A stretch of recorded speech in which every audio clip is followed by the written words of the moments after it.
Chapter 9. Nico rushed to Will and pulled him to his feet. "Are you okay? What happened?" Will dusted himself off. "I suddenly felt sleepy, like I hadn't slept in a million years." Then he looked around. Nico? Why are we back in Central Park?" "I don't know," he admitted. "It shouldn't be possible."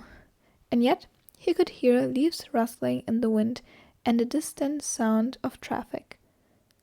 "But we went down all those steps," said Will. "Like twice." "Maybe you were right," Nico said.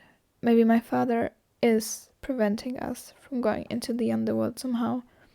He walked up to the massive rocks that made up the doors of Orpheus.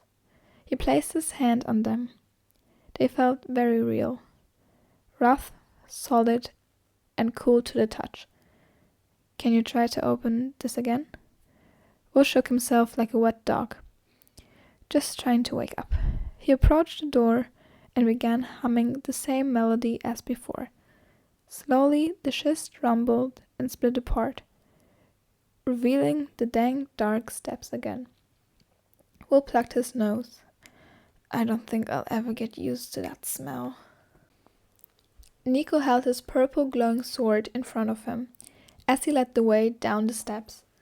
As before, the doors closed behind them, filling the space with terrible silence. "We're going to have to do this all over, aren't we?" said Will. "I'm already so tired." "It doesn't make sense," said Nico, descending. "I've never had anything like this happen before, which makes me think this isn't Hades. He wouldn't toy with us like this." Will gave him a skeptical look. "Then what is it?" he asked. "Is there someone or something else that could make this happen in the underworld?" Nico sighed. "Are you asking me if there are terrible creatures who can do awful things to us down here?" "Sure, but I don't know if you really want me to list them all." He turned to face Will, but Will wasn't there. Nico stared at the empty space behind him. No Will, no stairway, no tunnel, just darkness. His heart climbed into his throat. "Will?" "I'm right here," said Will. Nico jumped. Will was, in fact, standing right in front of him, exactly where he hadn't been a moment before. The steps, the tunnel, where they should be. What is going on? Nico wondered. He remembered an old stereoscope his mother had owned back in the 1930s. At the time, it had seemed like magic to Nico. He would put his eyes in the view mask as his mother changed 3D photo cards at the other end of a guide stick. One moment Nico was in Paris. Then in the blink of an eye he was at the Great Wall of China. Then the Grand Canyon. Nico felt like that now, stuck in a stereoscope he couldn't control. And he wasn't sure who was changing the cards. "Are you okay?" Will asked. He looked panicky there for a second. You weren't there. Nothing was. It was just me in the darkness." In the purple glow of Nico's blade, Will's face seemed to float in and out of focus. "But I've been here the whole time. I didn't see anything change." Nico tried to think. It wasn't easy with the adrenaline buzzing through his system. "Something doesn't want us to make it to the underworld," he decided. "Well, I think you were right from the start. Can you do the glowing thing? Maybe a better light source will help us see what's actually going on." "Okay," said Will, his voice trembling ever so slightly. "Whatever you say." His skin began to glow, like rice paper lit from behind by a candle. Nico found the sight both beautiful and unsettling, as if his boyfriend were about to burst into flames. They descended once more, for the third attempt, The dim light of the underworld began to shine at the end of the long passage, but it seemed to happen much more quickly this time. Maybe Will's glow was helping. Nico could make out the roar of the river Styx below. Finally, the steps gave way to the uneven ground of the cavern, and Nico reached back for Will's hand. "Don't let go of me," he said, holding his Stygian iron sword before him. "No matter what happens." Will clutched him tightly. "I've got you."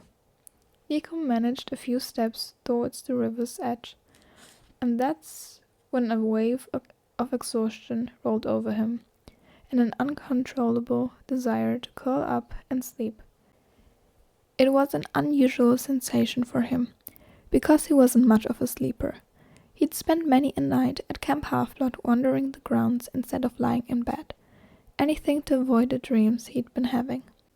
And if his dream in the mortal world was so terrible, he thought, with a shudder, what would they be like in the underworld?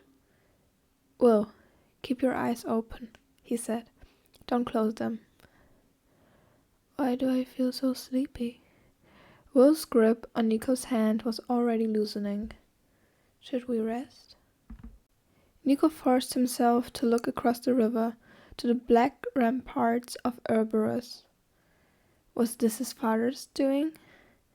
Had Hades somehow discovered that Nico was trying to cross his realm and deliberately enter Tartarus?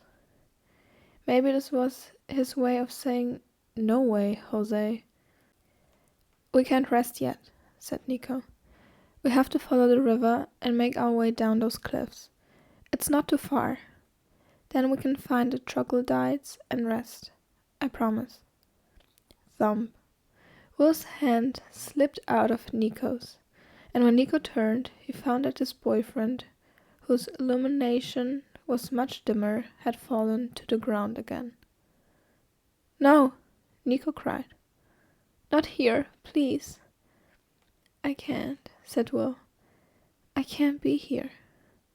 "Please, get up," begged Nico, his arms under Will's armpits, trying to lift him. But it was hopeless. "This place," said Will, "it's not meant for someone like me." "Do you need your sun lamp?"